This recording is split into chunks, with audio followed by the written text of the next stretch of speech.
జాను అయితే 25,00,000 తీసుకొని వచ్చి ఆ మేనేజర్కి ఇచ్చి ఇలా అంటూ ఉంటుంది, ఇదిగోండి 25,00,000 తీసుకొని మా ఇంటిని వదిలేయండి అని చెప్పి అంటుంది. దాంతో అక్కడ ఉన్న ఆ బ్యాంక్ మేనేజర్ ఇలా అంటూ ఉంటాడు, ఏంటమ్మా ఏం మాట్లాడుతున్నావు, నువ్వు ఇప్పటికిప్పుడు డబ్బు తెచ్చేస్తే నీ ఇల్లు నీకు ఇచ్చేస్తాం అనుకుంటున్నావా, అలా ఏం జరగదు, ఒక్కసారి మా కంట్లో పడిందంటే దాన్ని ఎప్పటికీ కూడా వదలము, అది మా బ్యాంక్ రూలు, ఇప్పుడు వేలంపేట జరగాల్సిందే అని చెప్పి అంటాడు. అది వినగానే అక్కడ ఉన్న జాను సూర్య ఒక్కసారిగా షాక్ అయ్యి అలా ఉండిపోతారు. ఇక సూర్య అయితే ఇది ఆపడానికి మేము కోర్టు నుండి నోటీస్ కూడా తీసుకువస్తాము అని చెప్పి అక్కడ ఉన్న సూర్య అంటాడు. ఆ మాట వినగానే అక్కడ ఉన్న బ్యాంక్ మేనేజర్ అయితే తీసుకురండి, మీరు తీసుకురాకపోతే ఈ లోపు వేలం పాట అయిపోతుంది, మీరు ఎంత తొందరగా తీసుకువస్తే అంత తొందరగా ఈ వేలం పాట ఆగుతుంది, లేదంటే ఇది మాత్రం కంటిన్యూగా జరుగుతూ ఉంటుంది అని చెప్పి అంటాడు. ఆ మాట వినగానే అక్కడ ఉన్న జాను అలాగే సూర్య వీళ్ళిద్దరూ కూడా పరిగెత్తుకుంటూ లాయర్ గారి దగ్గరకు వెళ్తారు. ఇక లాయర్ గారి దగ్గరకు వెళ్తే ఇంతలో ఇక్కడైతే వేలంపాట జరుగుతూ ఉంటుంది.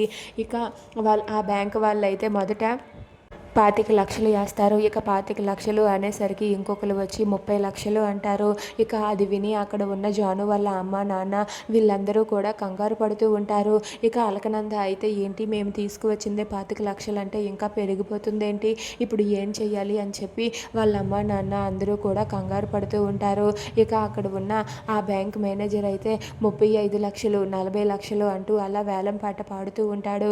ఇంతలో అక్కడ ఉన్న జాను అయితే లాయర్ గారి దగ్గరకు వెళ్ళి, లాయర్ గారు తొందరగా రండి, కారు ఎక్కండి, అక్కడ టైం అయిపోతుంది అని చెప్పి జాను లాయర్ గారిని తీసుకొని వస్తూ ఉంటుంది. ఇక లాయర్ గారిని కలిసి అతన్ని కారు ఎక్కించి జాను సూర్య లాయర్ గారిని తీసుకొని వస్తూ ఉంటే ఇంతలో అక్కడ వేలం పాట 50,000 వరకు కూడా వెళ్తుంది.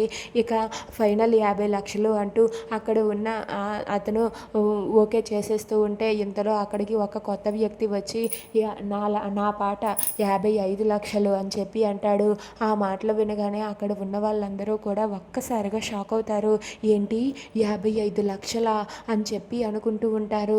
ఇంతకీ ఆ వ్యక్తి ఎవరా అని చెప్పి సింహాద్రి అయితే ఆ వ్యక్తిని చూస్తూ ఉంటాడు. ఇక ఆ వ్యక్తి వెనక్కి తిరిగి ఉండి నా పాట 55,00,000, ఈ ఇల్లు నాకే సొంతం కావాలి అని చెప్పి అంటాడు. ఆ మాట వినగానే అక్కడ ఉన్న సింహాద్రి అయితే ఒక్కసారిగా ఎవడు వీడు ఎక్కడి నుండి దిగిపడ్డాడు అని చెప్పి ఆలోచిస్తూ ఉంటాడు. ఇక జాను అయితే లాయర్ గారిని తీసుకురాకున్నా ఇంకా అలా లేటుగా వస్తూ ఉంటుంది. ఇంతలోనే వేలం పాట అయిపోతుంది. ఇక అతనైతే 55,00,000కి పాట పాడేసుకుంటాడు. ఇక అతను ఎవరా ఏంటా అని చెప్పి సింహాద్రి కంగారు పడుతూ ఉంటాడు.